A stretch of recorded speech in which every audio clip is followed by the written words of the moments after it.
Sur ce petit bout de terre, il vivait essentiellement de la pêche et de l'artisanat. C'est d'ailleurs par un son bien particulier que souvent les vallées marquisiennes vous accueillent. Le bruit du hiké... c'est Mahou! Cette méthode ancestrale sert à la fabrication du tapa, une étoffe végétale obtenue par les coups répétés sur une écorce de bois. Proche du tropique du Capricorne, Fatouiva a le climat le plus humide des Marquises, permettant aux habitants d'entretenir des jardins d'une fertilité exceptionnelle, mais aussi de profiter de ces flux d'eau naturels afin de produire leur propre énergie. Il y a plus de 20 ans, le village de Moa a abandonné ses groupes électrogènes pour se lancer dans l'aventure de l'hydroélectricité. Roberto s'occupe des services techniques de la commune. Il nous amène sur le captage de la rivière Baitopi, qui sert à alimenter la station hydroélectrique. On remonte donc le village au Mois pour aller voir la centrale hydroélectrique de Aumois. Et puis on fera un petit tour au fond pour voir le captage qui se trouve à environ 1,5 km plus haut. Voilà, donc là on va aller voir le captage d'eau, donc qui se trouve à environ un petit peu moins de 100 mètres du bassin de stockage qui est juste là.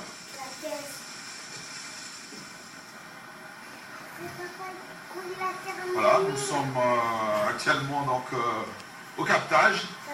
Donc on peut voir le petit bassin où est stocké donc un maximum d'eau. Et voilà donc la grille de captage avant de partir donc dans le dessableur qui est le bassin de stockage. Et régulièrement donc on a un agent qui vient donc nettoyer les feuillages qui se bloquent au-dessus de la grille. Et donc tout ça il faut que régulièrement donc l'agent il vient le faire, surtout en période de pluie. Parce que sans ça, la grille est bouchée et on connaît la suite.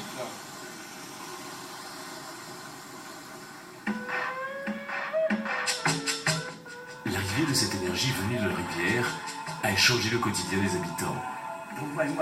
C'est par un chant marquisien que Toua, l'ancien boulanger de Moa, nous accueille.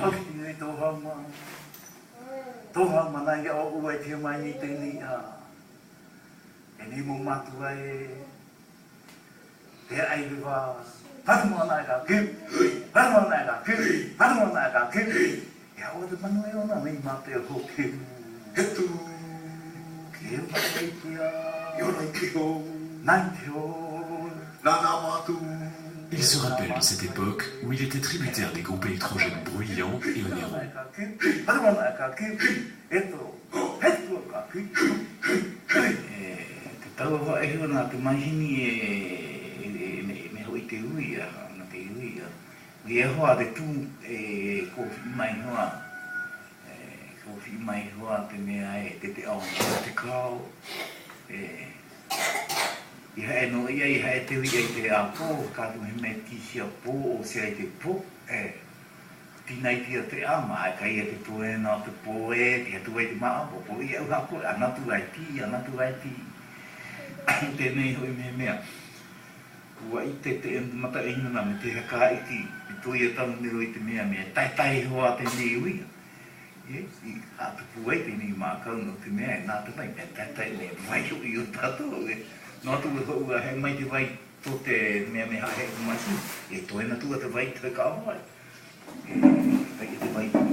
Attendez, j'avance, je me règle sur la chaise. Voilà. Grâce à des conduites forcées lui donnant de plus en plus de puissance, l'eau récupérée dans la grille de captage alimentera la turbine de la centrale hydroélectrique. Là, ce qui est important donc, de savoir, c'est que là, donc, on a capté juste la quantité d'eau suffisante pour faire marcher donc, cette centrale de Aumois. Et que, comme on voit là, donc, il y a encore de l'eau qui s'écoule bien dans la rivière. Donc la rivière continue à vivre tranquillement. En effet, la législation impose à tout ouvrage hydroélectrique de laisser un débit minimal pour garantir en permanence la circulation et la reproduction des espèces vivant dans la rivière.